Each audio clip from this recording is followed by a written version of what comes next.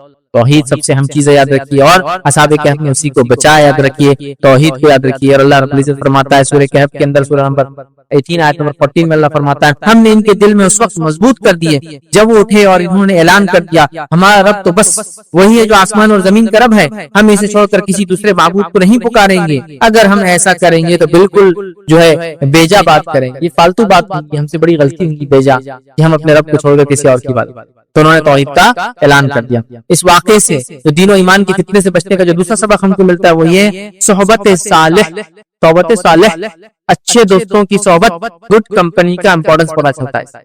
پہلے وہ نوجوان اکیلے اکیلے تھے اور ڈرے، پھر وہ بستی سے نکلے وہ میلے میں جانے کے لیے اور پھر بستی سے الگ ہو گئے چونکہ ان کو شرک کے میلے میں جانا نہیں تھا. جب وہ الگ ہو گئے تو ایک جگہ آ گئے. جب ایک جگہ آئے تو لوگوں نے کچھ نے کہا کہ کچھ نہ کچھ تو بات ہے جس کی وجہ سے ہم سب یہاں جمع ہوئے. چلو میں اپنی دل کی بات پہلے رکھتا ہوں کہ میں اس لیے آیا ہوں کہ میں ان کو رب نہیں مانتا ہوں. پھر دوسرے نے کہا، پھر تیسرے نے کہا، پھر سب نے کہا اور پھر ایک گروپ بن گیا اور انہیں ہمت آ گئی، اتنی ہمت آ گئی کہ وہ وقت کے بادشاہ کے پاس دعوت دینے چلے. اور وقت کا بادشاہ بھی شاید اکیلا کوئی انسان آتا رہو بولتا ہے اس کو ختم کر دو، لیکن اس نے دیکھا نوجوان سرداروں کے بیٹے ایسے نہیں ختم کیے جا سکتے ہیں، تو مہلت بھی چھوٹ بھی دی اور ان کی بات بھی سنی.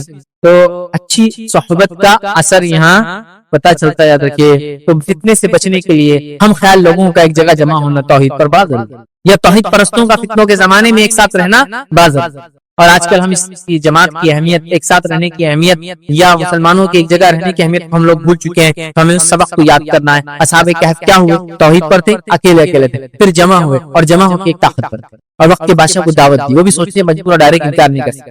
سمجھ رہے بات؟ تو لہٰذا جمع ہوں ایک جگہ، یاد رکھیے. تو آج ہم دیکھتے ہیں ہم بری صحبت کو اختیار کرنا چاہتے ہیں. آج ہم دیکھتے ہیں ہم برائی کے ساتھ بلکہ بری صحبت پہ ہم فخر کرتے ہیں. میں ان کے ساتھ رہتا ہوں، ہمارے بچے ان کے ساتھ رہتے ہیں. بری صحبت پہ فخر اختیار کرتے ہیں. فخر اختیار کرنے کی چیز نہیں، یاد رکھیے اچھی صحبت اختیار کرنے کی ضرورت ہے. اللہ عز و جل نے نبی کریم صلی اللہ علیہ وسلم کو نصیحت کی اور کیا فرمایا سنیے. سورہ کہف سورہ نمبر 18 آیت نمبر 28 میں فرمایا رکھا وَاصْبِرْ نَفْسَكَ مَعَ الَّذِينَ يَدْعُونَ رَبَّهُمْ بِالْغَدَاةِ وَالْعَشِيِّ يُرِيدُونَ وَجْهَهُ. اللہ فرماتا ہے کہتا ہے اور اپنے دل کو ان لوگوں کی معیت پر مطمئن کر جو اپنے رب کی رضا کے طلبگار ہیں اور صبح و شام اس کو پکارتے ہیں اور ان سے ہرگز منہ نہ پھیرنا. اے نبی آپ ایسے لوگوں کی صحبت اختیار کیجئے جو صبح اور شام اپنے رب کو پکارتے ہیں. تو اللہ نبی کو وصیت کر رہا ہے، نصیحت کر رہا ہے سورۃ الکہف میں اچھی صحبت کے لیے. اور اصحاب کہف نے بھی اچھی صحبت کو اختیار کیا اور اچھی صحبت والے سب ایک جگہ جمع ہوئے. نتیجہ کتنا اچھا ہے آپ سب دیکھ.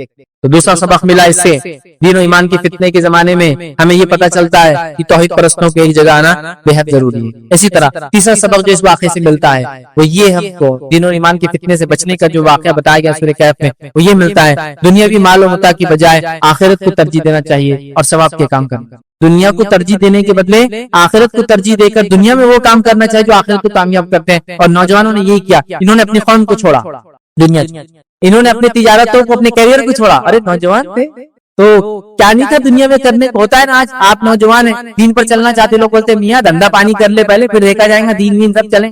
میاں ابھی داڑھی واڑی کیا رکھ رہا ہے، شادی وادی کر لینے کا، اس کے بعد بچے اچھے ہو جائیں گے جب داڑھی رکھنے کا. ارے ابھی سے کہاں بچی کو برقع ورقع بنا رہے آپ، ذرا دنیا تو گزار لے، دنیا کی رنگینیوں سے تو گزر جائے، شادی وادی ہو جائے، رشتہ آ جائے، پھر دیکھا جائے گا سسرال میں تو یہی کرنا ہے، بڈھی بن کے رہنا بیچاری کو برقع پہن کے، ہے نہیں؟ ہم یہی سوچتے ہیں نا کیریئر بنا لے، پھر دیکھا جائے گا دین ایمان اسلام نمازیں وغیرہ جب بڈھے ہو جائیں گے 58 کا جلدی ریٹائرمنٹ لے لیں گے. اب تو گورنمنٹ جاب وغیرہ نہیں ہوتی تو جب بھی ریٹائرمنٹ ملیں گے 60-70 سال کی عمر میں، اس کے بعد دین وغیرہ پہ چلیں گے. نہیں، یہ جوان تھے اور انہوں نے اپنی جوان ہونے کے باوجود دنیا کے تمام متاع اور سہولتوں کو ترک کیا. اپنی تجارت تھی، ہو سکتا ہے ان کے والدین جو بڑے بڑے پوزیشن پہ تھے یہ بھی ہو سکتا ہے اس پوزیشن کو، پہلے تو ایسے ہوتا تھا نا بادشاہ کے بعد ایسے ہوتا تھا، وزیر کا بچہ اگر اچھا تو وہ وزیر بن جاتا تھا، تو بڑے بڑے پوزیشن پہ پوسٹ پہ جا سکتے تھے. لیکن سب کچھ انہوں نے چھوڑ دیا کس چیز کے لیے؟ آخرت کو ترجیح دی اور دنیا میں ثواب کیا، خود نہیں کیا، اس چیز کو انہوں نے ترجیح دی. اللہ رب العزت قرآن میں فرماتا ہے سورہ کہف سورہ نمبر 18 آیت نمبر 30 میں اللہ فرماتا ہے کہتا ہے ان الذين امنوا وعملوا الصالحات ان لا نضيع اجر من احسن عملا. اللہ فرماتا ہے کہتا ہے رہے وہ لوگ جو مان لے اور نیک عمل کر لے، جو ایمان لا لے اور نیک عمل کر لے تو یقیناً ہم نیکوکاروں کا ضائع نہیں کریں. جو ایمان لائے اور نیک عمل کرے اللہ ان کے اجر کو ضائع نہیں کرے. تو یہ نوجوان ایمان لائے اور انہوں نے یاد رکھیے نیک کام کیا، اور اسی طرح جو ہے سورہ کہف سے ہم کو یہ بات بھی پتہ چلے اس واقعے سے کہ دنیا کی کوئی حیثیت نہیں ہے۔ اللہ فرماتا ہے سورہ کہف سورہ نمبر 18 اور آیت نمبر 7 اور 8 میں اللہ فرماتا ہے کہتا ہے ان جعلنا ما علی الارض زینۃ لها لنبلوهم ایہم احسن عملا وَإِنَّا لَجَاعِلُونَ مَا عَلَيْهَا صَعِيدًا جُرُوزًا۔ اللہ فرماتا ہے کہتا سنیے واقعہ یہ ہے کہ جو کچھ سرمایہ بھی زمین پر ہے اس کو ہم نے زمین کی زینت بنا دیا ہے تاکہ ان لوگوں کو آزمائے ان میں کون بہتر عمل کر کے آتا ہے۔ زمین پہ جو کچھ ہے یہ چمک ہے اس کی، اور ہم چاہتے ہیں اللہ آزمانا چاہتا ہے اس میں کون اچھے عمل کر کے آتا ہے۔ آخر کار اس سب کو ہم ہی چٹیل میدان بنا دینے والے، اور ایک زمانہ آئے گا اللہ ان تمام چیزوں کو دنیا کی چٹیل میدان بنا دے گا۔ یہ سونا، یہ چاندی، یہ بنگلے، یہ گھر، دولت، محلات، جائیداد، کیا کیا سائنس، ٹیکنالوجی، یہ وہ برباد چٹیل میدان کر دیں گے اللہ۔ تو ایک آخری سبق تھا دنیا کے مقابلے میں اس کو ترجیح دی، یہ ہم کو سبق ملا۔ تو ہم دین و ایمان کی فتنے میں نہ پڑے بلکہ دین و ایمان کو اپنا ساتھی بنائیں اور اس پر عمل کریں۔ تو سورہ کہف کا جو پہلا سبق دین و ایمان کی فتنے میں ہم کیسی نصیحت حاصل کریں، یہ نصیحتیں ہم کو ملتی ہے کہ ہم جو ہے دین و ایمان کو ترجیح دیں۔ ہم یہ نصیحت ملتی ہے کہ ہم جو ہے سب سے پہلی چیز توحید کی نعمت کو سمجھیں، دوسرا اچھی صحبت کو اختیار کریں، اور تیسرا جو ہے دنیا کے مقابلے میں آخرت کو ترجیح دیں۔ آگے بڑھتے ہیں۔ دوسرا جو فتنہ دنیا کا بڑا فتنہ، اور اس میں سورہ کہف ہماری کیسی رہنمائی کرتا ہے، وہ ہے مال و دولت کا فتنہ۔ مال مطلب پیسہ، دولت مطلب زمین اور جائیداد۔ ویسے مال اور دولت بھی، ہاں بس اردو میں دولت بھی پیسے کو بولتے ہیں، لیکن اگر ان کو دونوں کو فرق کرو، دولت کہتے ہیں اسٹیٹ کو، حکومت کو، زمین اور جائیداد کو، اور مال کہتے ہیں کیش کرنسی کو۔ تو مال اور دولت ہے نا، تو دولت کا معنی ہوتا ہے اسٹیٹ۔ تو کسی کی دولت فلاں دولت کی، اور یہ ان کی دولت ہے، حکومت ہے، گورننس ہے، اس کو بولتے ہیں۔ تو مال اور دولت کا فتنہ، زمین اور پیسے، زمین جائیداد، یا پیسے اور زمین جائیداد کا فتنہ۔ اور آج میں سمجھتا ہوں اس فتنے سے ہم میں سے کوئی بھی نہیں بچا ہے، بلکہ اللہ کے رسول صلی اللہ علیہ وسلم نے فرمایا پچھلی امتوں کا فتنہ عورتوں سے شروع ہوا تھا، میری امت کا فتنہ مال ہے۔ امت محمدیہ کا فتنہ کیا ہے؟ مال ہے، غربت نہیں ہے۔ پچھلی امتوں کے فتنے کچھ اور ہے، ہمارا فتنہ کچھ اور ہے۔ تو مال و دولت تو ہمارا فتنہ ہے، مال فتنہ ہے، یاد رکھیے۔ دولت اسی سے ریلیٹڈ ہوتا ہے، چونکہ مال جس کے بعد ہوتا ہے اسی کے بعد زمین ہوتی ہے، ٹھیک ہے، اس لیے مال و دولت کامنلی ایک ساتھ یوز ہوتا ہے، لیکن دونوں میں ڈفرنس ہے، ٹھیک ہے۔ مال و دولت کا فتنہ ہم دیکھتے ہیں، بہت بڑا فتنہ، یاد رکھیے۔ اور اس فتنے کو سمجھنے کے لیے سورہ کہف کیسا ہم کو گائیڈ کرتا ہے۔ دو باغ والے انسان کا واقعہ، ایک انسان تھا جو کافر تھا، اور ایک انسان تھا مومن تھا۔ کافر مالدار تھا، مومن غریب تھا، سماج کا نچلا حصے میں اس کو کاؤنٹ کیا جاتا تھا۔ یہ دونوں کا ایک واقعہ قرآن نے بیان کیا، میں بہت شارٹ میں اس واقعے کو رکھتا ہوں، پھر آگے ہم اس سے نصیحتیں لیں گے۔ واقعہ یوں ہے کہ ایک انسان تھا، اس کے دو باغ تھے۔ باغ کیسے تھے؟ اس کے باغ کی کیفیت بھی اللہ رب العزت نے بیان کی۔ دو باغ ہے، ایک ادھر اور ایک ادھر باغ، اور باغ کے بیچ میں نہر بہہ رہی ہے، اور باغ کے بیچ کے اندر دونوں طرف کھجوروں کے جھاڑ ہے، اور بیچ میں انگوروں کا باغ ہے، اور اس کے بیچ میں ہر چیز لگی ہوئی ہے، اور بیچ میں سے بالکل عین باغ کے بیچ میں سے نہر جاتی ہے، اور اس کے بیچ میں چھوٹی چھوٹی نہریں اس نے لے رکھی ہے، اور آرام سے اس کا باغ چلتا ہے۔ اور مطلب وہ مالدار انسان ہے، اس کے پاس پھل بھی ہے، روپیہ بھی ہے، پیسہ بھی ہے، اور دولت ہے، جائیداد بھی ہے۔ یہ ایسا یہ ایک دن اپنے باغ کی طرف چلتا ہے اس غریب مسلمان کے ساتھ، یا غریب ایمان والے کے ساتھ، اور یہ چونکہ اسٹیٹس والا ہے اور وہ بیچارہ کمتر ہے، اور چلتے چلتے تین باتیں کہتا ہے۔ پہلی چیز کہتا ہے کہ مجھے لگتا ہے میرا باغ تو کبھی ختم ہی نہیں ہوگا۔ دوسرا کہتا ہے کہ میں دوبارہ اٹھائے نہیں جاؤں گا، آخرت کا انکاری، مرنے کے بعد کی زندگی نہیں مانتا ہے کہ میں دوبارہ نہیں اٹھا جاؤں گا، ہم کو ڈاؤٹ ہے اس میں ایسا ہو سکتا ہے۔ اور تیسری بات کہتا ہے اگر اٹھایا بھی گیا تو جیسا یہاں اسٹیٹس والے لوگوں میں ہوں وہاں بھی اسٹیٹس والوں میں رہوں گا، تمہارے جیسے لوگوں کے ساتھ نہیں رہوں گا۔ جیسا یہاں جو کچھ ملا ہے جنت، جنت مطلب باغ کا کیا، باغ جیسا ملا ہے، تو اگر دوبارہ اٹھایا گیا بھی، پہلے تو مانتا نہیں ہوں میں، لیکن اگر اٹھایا گیا بھی تو مجھے ایکسپیکٹڈ ہے کہ میرے ساتھ اچھا ہی سلوک ہوا جیسے دنیا میں ہوا۔ تین باتوں کا دعویٰ کرتا۔ اب دوسرا آدمی بولتا ہے کہ کسی بات کرتے ہو اللہ رب العزت نے تم کو پیدا کیا اور تم اس طرح سے رب العزت کا انکار کرتے ہو، اور اس کو نصیحت کرتا، واعظ کرتا ہے کہ آخرت پر ایمان لاؤ اور یہ کرو، اللہ ہم کو پیدا کرنے والا، اللہ ہمارا رب ہے، لیکن وہ اس بات کو نہیں مانتا ہے۔ اور ایک دن جب وہ اپنے باغ میں پہنچتا ہے تو اس کا باغ پورا کا پورا برباد ہو جاتا ہے، ختم ہو جاتا ہے، اور کچھ بھی نہیں بچتا۔ تو مالدار انکار کرنے والا اور غریب مسلمان ایمان والا، مالدار انکاری اور غریب آستوان ایمان رکھنے والا، یہ دونوں کا ایک مکالمہ ہے۔ اور اس سے ہم کو کیا نصیحتیں ملتی ہے؟ مختصر واقعات میں آپ کو سنا چکا ہوں۔ اس کی مالداری نے اس کو تکبر کبر کی طرف لے گیا، اس کی مالداری نے شاید کفر کی طرف لے گیا، اس کی مالداری نے اس کو جو ہے ایسی باتوں کی طرف لے گیا کہ شاید یہ دنیا کبھی ختم، مطلب میرا باغ کبھی ختم نہیں ہوگا اور میں کبھی دوبارہ اٹھا نہیں جاؤں گا، اور اٹھایا گیا بھی تو عزت والے کرام والے لوگوں کے ساتھ میرا جیسا یہاں معاملہ ہے ویسا وہاں ہوگا۔ رب العزت نے اس کے باغ کو برباد کر دیا، اس کے مال و دولت اور اس کا سرمایہ پورا کا پورا برباد ہو گیا۔ تو مال و دولت کے فتنے میں ہم سب پھنسے، ہم سب پھنسے، ہے نا؟ جاہ اور جلال، مال و دولت کیا کیا پرابلمز لاتی ہے آپ اندازہ نہیں کر سکتے، اتنی ساری برائیاں صرف مال و دولت کے ساتھ۔ یہ مت سمجھیے کہ اسلام مال و دولت کو برا بولتا ہے، نہیں، مال و دولت بہت اچھی نعمت ہے اللہ کی بھائی، لیکن اس کا استعمال اچھا یا برا ہوتا ہے، تو ہم کیا کرتے ہیں اس کو دیکھنا چاہیے۔ لیکن اکثر دیکھا گیا مال و دولت انسانی برائیاں ہیں۔ سب سے پہلے انبیاء کا انکار کرنے والے کون تھے لوگ؟ قرآن کا مطالعہ کیجیے، جو اس قوم اور بستی کے مالدار اور اثر والے لوگ تھے، پوزیشن والے لوگ تھے، سب سے پہلے انکار کیا انہوں نے ایمان، اور ایمان لانے والوں میں سب سے پہلی جماعت کون سی ہوا کرتی؟ غریب لوگوں کی، غلاموں کی، اور سماج میں جو نچلے طبقے تھے وہ سب سے پہلے ایمان۔ تو میں نے اس لیے کہا کہ مال و دولت کا بہت بگاڑ، یہاں تک کہ دین و ایمان کا بگاڑ۔ تو مال و دولت کی فتنے سے ہمیشہ پناہ مانگنا چاہیے، مال و دولت حلال روزی کی دعا ہمیشہ کرتے رہنا چاہیے، خوب حلال مال کمانا چاہیے، اسے زکات دینا چاہیے، صدقات اور خیرات کرنا چاہیے، لیکن مال کی فتنے سے ہمیشہ پناہ مانگنا چاہیے۔ تو آئیے کہف کی اس واقعے سے مال و دولت کے کیسے فتنے سے کیا نصیحتیں ملتی، کیا اسباق ملتے، وہ آپ کے سامنے رکھتا۔ آئیے، جب اللہ آپ کو دوسروں سے زیادہ نوازے، دوسروں کو کمتر اور حقیر نہیں سمجھنا چاہیے۔ پہلا نصیحت کیا ملتی ہے؟ اس مالدار انسان کو جو اللہ کا انکار کرتا تھا، آخرت کا انکار کرتا تھا، اللہ نے مال و دولت زیادہ دیا تھا، اس نے اپنے آپ کو تکبر کیا اور اس آدمی کو کیا سمجھا؟ چھوٹا سمجھا۔ کیا بولا تھا اس نے؟ اگر اٹھائے بھی گیا تو جیسا یہاں ویسا رکھا جاؤں گا، تحقیر نہیں سمجھ۔ تو سب سے بڑی نصیحت ہے، جب اللہ دوسروں سے زیادہ آپ کو مال و دولت دے تو کسی کو حقیر نہیں سمجھنا۔ مال و دولت اللہ کی ایک سمپل ایک نعمت۔ مسلمانوں میں تو ایک کہاوت مشہور ہے، پیسہ ہاتھ کا میل مانتے ہیں، آیا اور گیا۔ دیکھیں ہاتھ پہ کتنا بھی میل لگا، کتنا بھی میل لگا، ڈھیروں میل لگا، کالے ہاتھ ہو گئے، صرف پانی کے نیچے ہاتھ ڈال کے یوں کرنا شروع کرو تب بہ کے چلا جاتا، پسینہ آ جائے ہاتھ میں میل نکل کے چلا جاتا، پھر ہاتھ جیسے کہ اچھے ہو جاتے ہیں نا۔ تو میل بھائی آتا اور چلے جائے، یہ اتنا بے وفا ہے کہ کسی کے پاس ٹکا نہیں آج تک، ادھر سے ادھر ایسا چھلانگیں مارتا ٹرانسفر ہوتا ہے۔ کبھی کبھار دیکھ کی لائف میں آپ کسی کی بادشاہت تو اس کی فقیری بھی دیکھتے۔ میں مثالیں دینا نہیں چاہتا ہوں، وقت نہیں ہوتی مثال، بہت بے وفا، لیکن یہ وہ خطرناک دوست ہے جس کو لوگ بناتے ہیں، جو سب سے زیادہ برباد کرتا ہے ہمارا ایمان اور عقیدہ اور تکبر، بڑائی اور کیا کیا یہ برائی لاتا۔ میرے پاس وقت نہیں بولنے، بہت برائی ہے نا۔ سب سے پہلا کام، میرے پاس مال و دولت ہے، کبھی دوسروں کو حقیر نہیں سمجھا۔ یہ مالدار انسان نے جو اللہ کا انکار کر رہا تھا، آخرت کا انکار کر رہا تھا، اس نے سمجھا مال و دولت سب کچھ ہے اور ایک ایمان والے کو حقیر سمجھا۔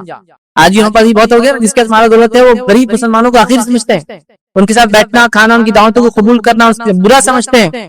رسک کبھی مت لیجیے، کیونکہ مال ایسا ہاتھ چھوڑ کے جاتا ہے، اتنا بے وفا ہوتا ہے، آپ امیجن، آپ سوچ بھی نہیں سکتے۔ اگر کسی نے زندگی میں دیکھا ہو تو وہ سمجھ سکتا ہے کتنا بے وفا کیسے چلا جاتا ہے۔ آپ نے خوب مال کمایا، جائیداد، گورنمنٹ نے بولا جائیداد پہ اسٹے، یہاں کچھ نہیں بن سکتا، یہ فلاں زون ہو گیا، یہ پارک بن گیا، یہ زو بن گیا، کیا کرتے دیکھو کیسا پریشان ہے۔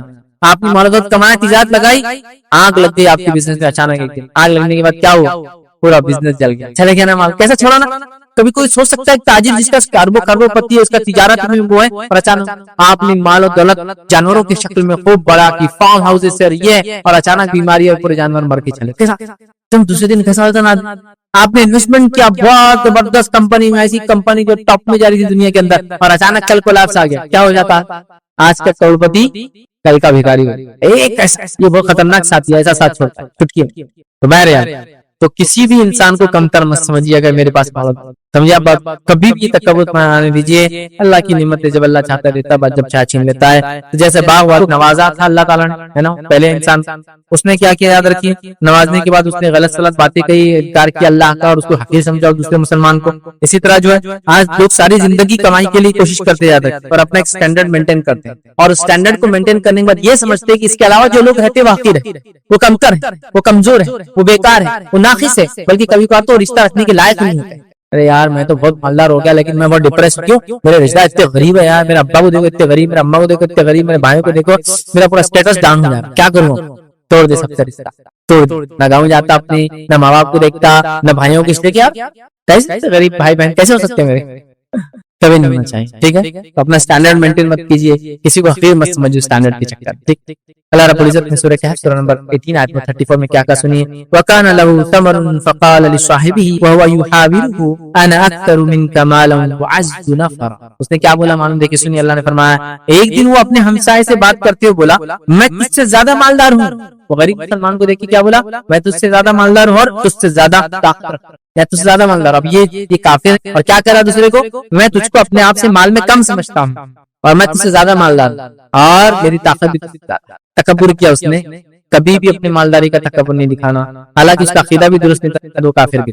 دوسرا سبق جو ہم کو ملتا ہے مال و دولت کے فتنے سے بچنے کا، اس واقعے کے اندر، اس دو باغ والے کے واقعے کے اندر اتنا مال و دولت تھا اس کے پاس، کیا ملتا ہے؟ کوئی آپ کو حقیر سمجھے تو آپ احساس کمتری میں مت مبتلا ہوئیے، بلکہ آپ کے پاس جو نعمت توحید اللہ نے دی تو اس کا شکر بجا لائیے۔ جب کوئی آپ کو حقیر سمجھے، جیسا وہ باغ والے نے، دو باغ والے نے دوسرے مسلمان کو، غریب مسلمان کو حقیر سمجھا، تو یہ احساس کمتری بھی نہیں پڑا، کہیں بول رہے یار تم کیا، میرا کچھ بھی نہیں ہے، نہیں، حقیر نہیں سمجھا اس نے اپنے آپ کو. جب اس کو دوسرے نے حقیر سمجھا تو احساس کمتری میں نہیں گیا، بلکہ اس کے پاس جو نعمت تھی اس نعمت پہ یہ خوش، اس نعمت پہ یہ مضبوطی سے جم گیا. اور وہ نعمت کیا تھی اس کے پاس؟ توحید کی نعمت. تو مسلمان کے پاس عقیدہ تھا کہ آخرت میں اٹھنے والا، یہ کیا بول رہا تھا؟ دوبارہ نہیں اٹھنے والے، کیا عقیدہ تھا. تو اس نے اس پہ شکر ادا کیا. یاد رکھیے، تو اس بات کو آپ یاد رکھیے، کوئی آپ کو حقیر سمجھے تو آپ اللہ نے جو آپ کو نعمتیں دی اس پہ شکر ادا کیجیے. احساس کمتری مبتلا مت ہوئیے، اس کے ساتھ برا سلوک مت کیجیے اس آدمی کے ساتھ جو کر رہا ہے، بلکہ آپ نعمتوں کا شکر ادا کیجیے اللہ نے دی ہے، کہ اللہ نے مجھے صحت دی ہے، اللہ نے مجھے اچھے بیوی اور بچے دیے ہیں، اللہ رب العزت نے مجھے توحید پر قائم رکھا ہے، اللہ رب العزت نے مجھے حلال روزی کمانے کی توفیق دی ہے، اللہ رب العزت مجھ سے عبادتیں کروا لیتا ہے. یاد رکھیے، میں کوشش کرتا ہوں، رب العزت مجھے توفیق دیتا ہے کہ نمازیں پڑھ لیتا ہوں، الحمدللہ. میں تیری حقارت سے، احساس کمتری، انفینٹی کمپلیکس میں نہیں آنے والا، میں جو نعمت ہے اس پر خوش ہوں. تو خوش ہوئیے اس نعمت پر، اس لیے کہ جب دجال آئیں گا، یاد رکھیے، وہ خوب معلوم متا لوگوں کو دیں گے، جو اس پر ایمان لائیں گے اسے خوب لٹائیں گے. لیکن سب سے عظیم دولت اس زمانے میں جو ہوں گی توحید کی دولت. اور ایک نوجوان توحید پرست جس کے پاس دجال آئیں گا، ہاں دجال آئیں گا اور کہیں گا مجھ پر ایمان لاتا ہے، وہ کہیں گا نہیں، ایمان نہیں لاتا. تو وہ کیا کریں گے؟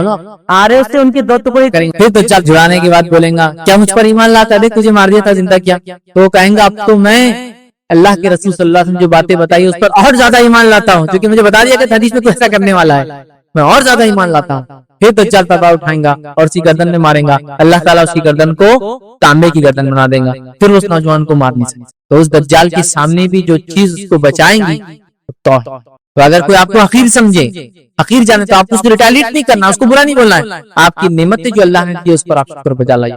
کہ وہ کہہ رہا ہے تم تو غریب خلاص بھکاری کیا زندگی جیتے گا، تم کیسے جیتے؟ الحمدللہ جو رب کھلاتا ہے کھا کے. یہ نہیں کہ تو کیا امیر، تیری مال کیا لانگ لگے تیری مال و دولت کی، نہیں، کچھ بھی نہیں بولنا. جو میرے کو اللہ دیا کھاتا پیتا اور خوش. توحید کے وقت اللہ نے نوازی ہے، میرے بیوی بچے ایمان والے، بڑا خوش. سمجھے آپ بات؟ تو بہرحال تو کوئی آپ کو حقیر سمجھے، احساس کمتری مت جائیے، جو نعمت اللہ کی خاص توحید وغیرہ اس کا شکر ادا کیجیے. تو اس شخص نے وہ کیا، یاد رکھیے. اور اللہ رب العزت کیا فرماتا ہے سورہ کہف سورہ نمبر 18 آیت نمبر 37-38 میں اللہ نے کیا فرمایا سنیے. قال له صاحبه وهو يحاوره اكفرت بالذي خلقك من تراب ثم من نطفة ثم سواك رجلا لكن هو الله ربي ولا اشرك بربي احدا. اللہ فرماتا کہتا ہے اس کے ہمسائے نے گفتگو کرتے ہوئے اس سے کہا کیا تو کفر کرتا ہے؟ تو اس نے کیا کہا، میں سمجھتا ہوں بات کبھی ختم نہیں ہوگا اور میں دوبارہ اٹھا نہیں جاؤں گا. تو وہ جو مسلمان تھا غریب، وہ کیا جواب دیتا ہے؟ وہ کہتا ہے کیا تو کفر کرتا ہے اس ذات سے جس نے تجھے مٹی سے پیدا کیا، پھر نطفے سے پیدا کیا اور تجھے ایک پورا آدمی بنا کر کھڑا کیا؟ رہا میں تو میرا تو وہی اللہ ہے اور میں اس کے ساتھ کسی کو شریک نہیں کرتا.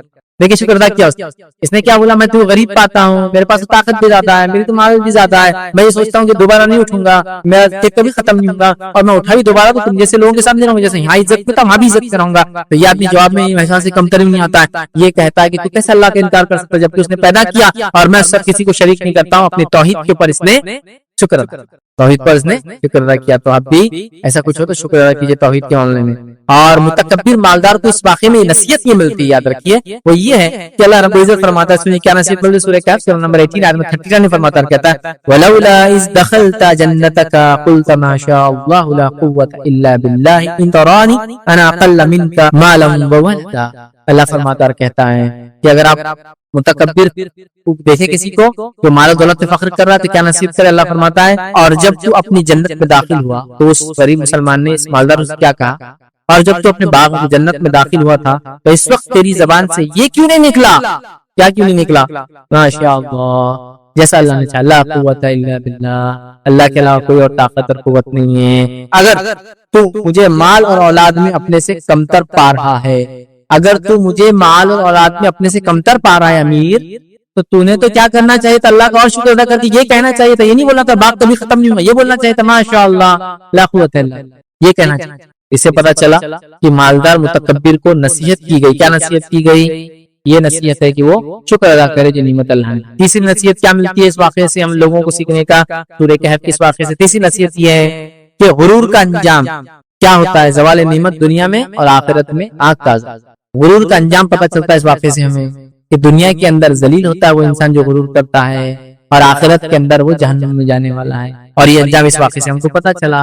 کیا ہوا؟ مغرور انسان جو تکبر کے ساتھ بول رہا ہے میں تیرے سے مال میں زیادہ ہوں، دولت میں زیادہ ہوں، عزت والا ہوں، اور میں سمجھتا ہوں باغ کبھی ختم نہیں ہوں گا، اور میں سمجھتا ہوں آخرت کبھی نہیں قائم ہوگی، میں دوبارہ نہیں اٹھنے والا، اور میں سمجھتا ہوں اٹھا بھی تو اچھا میں نہ لوں گا. اس کا انجام کیا ہوا سن لیجیے. اللہ رب العزت کیا فرماتا ہے قرآن کے اندر، اسی سورت کے اندر، سورہ کہف سورہ نمبر 18 آیت 42 میں اللہ نے فرمایا رکھا وَأُحِيطَ بِثَمَرِهِ فَأَصْبَحَ يُقَلِّبُ كَفَّيْهِ عَلَى مَا أَنفَقَ فِيهَا وَهِيَ خَاوِيَةٌ عَلَى عُرُوشِهَا وَيَقُولُ يَا لَيْتَنِي لَمْ أُشْرِكْ بِرَبِّي أَحَدًا. اللہ فرماتا ہے اور اس کے سارے پھل گھیر لیے گئے. اب وہ باغ کا حال کیا ہوا جب اس نے تکبر کیا؟ اللہ نے پورے پھلوں کو اس کے برباد گھیر دیے گئے. بس وہ اپنے اس خرچ پر جو اس نے اس میں کیا تھا اپنے ہاتھ ملنے لگا، اور وہ باغ تو اوندھا الٹا پڑا تھا. ایسا بھور آیا، بونڈر، سائیکلون، ٹائکون، جو بھی بہرحال تھا وہ آیا، پورے اس کے کھیتی کو پھلوں سے الٹا کر. آپ دیکھیے جھاڑ میں اچھے جام، اچھے آم، اچھے سیب، اچھے انار لگے، اور ایک زبردست تیزی یا تھنڈر اسٹارم، بارش، اولے وغیرہ گر جائے، پورے پھل نیچے پڑے اور ایک ہی دن میں گرا، سب اندھا کر دیا اللہ نے. جو اس نے محنت کی تھی، پیسہ لگایا تھا، ہاتھ ملنے لگا، اور کیا کہنے لگا؟ ملنے لگا، اور باغ اندھا الٹا پڑا تھا. اور وہ شخص یہ کہہ رہا تھا کاش میں اپنے رب کے ساتھ کسی کو شریک نہ کرتا.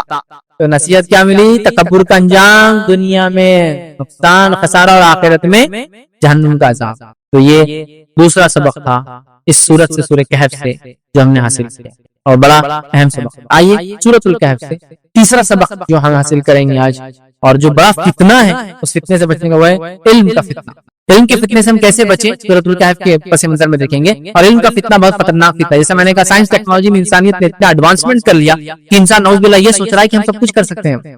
سب کچھ مطلب سب کچھ، ہمارا کوئی کریٹر نہیں، ہم خود اپنے آپ کے کریٹر ہیں. ہمارا کوئی خالق نہیں، ہم خود اپنے آپ کو ہم بنانے والے ہیں، اور ہم پیدا کر سکتے ہیں چیزوں کو، ہم بنا سکتے ہیں. سائنس ٹیکنالوجی میں اتنے آگے جا رہے ہیں، یہ کر سکتے ہیں، وہ کر سکتے ہیں، وہ کر سکتے ہیں، وہ کر سکتے ہیں. اور یہ سوچ رہا ہے کیا خدا کچھ کام باقی ہے؟ خدا نے بنایا اور بستی کو، دنیا کو چھوڑ دیا، اب سب کچھ ہم کر رہے ہیں، بلکہ ہم اور ایڈوانس جا رہے ہیں. یہ رہا ایک عام بات.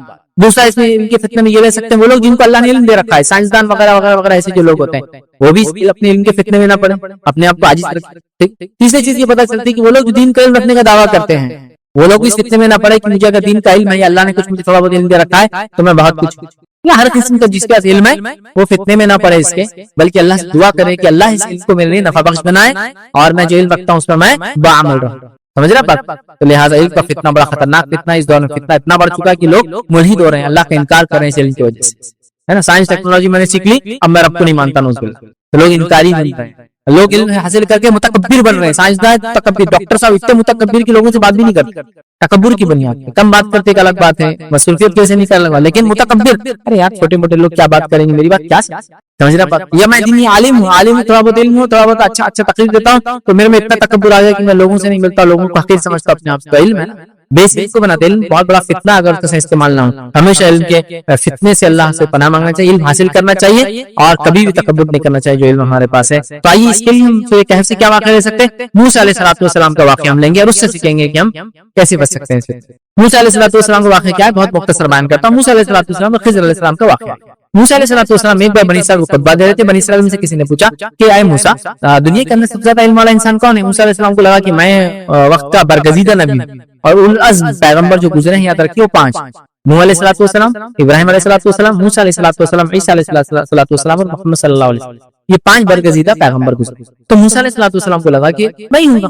تو آپ نے کہہ دیا میں ہوں، میرے پاس سب سے زیادہ. اللہ رب العزت نے کہا، کیونکہ اللہ رب العزت یہ چاہتا تھا، حدیث کے اندر الفاظ آتے ہیں کہ جو موسیٰ علیہ السلام سے بھی سوال ہوتا آپ نے کہنا چاہیے تھا اللہ سب سے زیادہ علم والا. تو اللہ نے ان کی پکڑ کی موسیٰ علیہ السلام. یہ اللہ نہ بولتے، موسیٰ نے یہ کہا کہ میں سب سے زیادہ علم والا ہوں. چلو جاؤ موسیٰ، تم کیا کرو، نکلو ایک سفر پر اور جاؤ ہمارے بندے کے پاس جس کو ہم نے علم دے رکھا ہے، دیکھو ذرا تم نے یہ کہا تم کو سب سے زیادہ علم، جاؤ ذرا.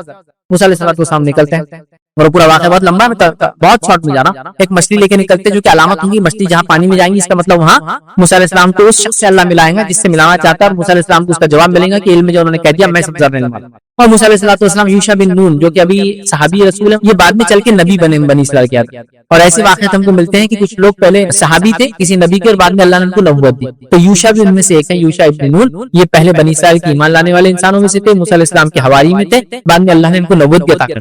تو یہ سفر پہ نکلے، نوجوان ساتھی تھے ان کے، موسیٰ علیہ السلام اور یہ دونوں سفر پہ نکلے. موسیٰ علیہ السلام نے کہا جب مچھلی چلے جا نکل کے زندہ ہو کے، مطلب وہ مچھلی مری ہوئی تھی لیکن ایک مقام پر اللہ نے حکم دیں گا اس کو زندہ ہوں گے، پانی میں جائیں گے، وہاں اپن ملیں گے. وہ لوگ چلے ایک جگہ سوئے، سو کر اٹھے، مچھلی نکلی اور پانی میں چلے گئی. یوشع ابن نون بھول گئے. موسیٰ علیہ السلام تھوڑی دیر سے اٹھے. موسیٰ علیہ السلام جب اٹھے دونوں سفر پہ نکل گئے. ایک دن اور رات گزر گیا. موسیٰ علیہ السلام نے کہا بڑے تھک گئے, کیا ہو گیا؟ کہا چلو کچھ کھاتے. جب کھانے کے لیے کھولا تو کہا ارے میں بھول گیا, مچھلی تو نکل کر چلے گئی اور شیطان نے مجھے بھلا دیا. موسیٰ علیہ السلام نے کہا کوئی بات نہیں, ہم واپس ریٹرن جائیں گے. ریٹرن گئے, اس مقام پہ پہنچے جہاں مچھلی نے ایک سوراخ کر کے پانی میں گئی تھی. وہاں انتظار کرے اور وہاں آئے خضر علیہ السلام. خضر علیہ السلام سے موسیٰ علیہ السلام کی ملاقات ہوئی اور خضر علیہ السلام اور موسیٰ علیہ السلام نکلے. اس نہر کے کنارے سے چلے. ایک کشتی دکھی, کشتی کو حال بتایا گیا. لوگوں نے پہچان لیا یہ خضر ہے اور خضر کا احترام کرتے چونکہ وہ نون تھے اس علاقے کے اندر. شاید کہا کہ آپ آئیے اور بغیر پیسے کے سفر کیجیے کشتی میں. وہ بغیر پیسے کے سفر کرنے کشتی میں بیٹھے. کشتی چلے چلے ایک مقام تک پہنچی اور خضر علیہ السلام نے کشتی کا ایک تختہ نکالا. خاموشی میں لوگ جب نہیں دیکھ رہے تھے توڑ. اور موسیٰ علیہ السلام کو پہلے بتا دیا تھا میرے ساتھ چلوں گے تو خاموش رہنا تمہارا کام ہے, اور جب میں بتانا چاہوں گا تب میں بتاؤں گا میں نے کیوں کیا. لیکن موسیٰ علیہ السلام کو تاب نہیں ہے. ایک آدمی آپ کو فری رائڈ دے رہا ہے, کشتی میں فری بٹھایا اور تم کشتی توڑ دیا, خراب کر. امیزنگ, تعجب کی بات.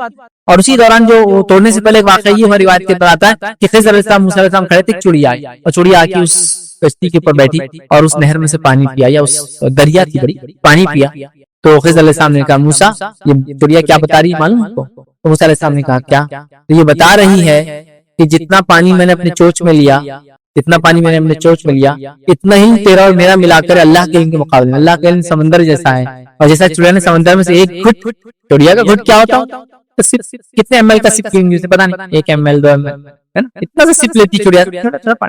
تو کہا موسیٰ علیہ السلام سے کہ جو چڑیا نے پانی پیا, یہ چڑیا بتا رہی ہے کہ اللہ کے علم کے مقابلے ہمارا علم صرف اتنا ہے. جیسا اللہ کے علم سمندر ہے, تو چڑیا نے جو پانی پیا نا اتنا تیرا اور میرا علم. پھر بارے وہ آگے چلی, انہوں نے توڑ دیا اس کا. وہ موسیٰ علیہ السلام کو وہ نہیں, آپ نے پوچھ لیا. خضر نے کہا میں نے تو وہ پہلے بولا تھا مجھ سے کوئی سوال نہیں جب تک میں جواب نہ دوں, ابھی خاموش ہو. موسیٰ علیہ السلام نے کہا ٹھیک ہے, اس چیز کے لیے مجھے چھوڑ دو جسے میرا کنٹرول نہیں ہے. میں نے جان بوجھ کے نہیں کیا, لیکن نکل گیا میرے منہ سے تم نے جب ایسا کیا تو. حالانکہ فری رائڈ دی ہم کو. بہرحال انہوں نے کہا چلو آگے چلے تو ایک بچہ ملا. خضر علیہ السلام نے قتل کر دیا. موسیٰ علیہ السلام نے کہا یہ تو بہت ہو گیا, ٹو مچ, ایک جان لے لی تم نے بغیر کسی عذر کے.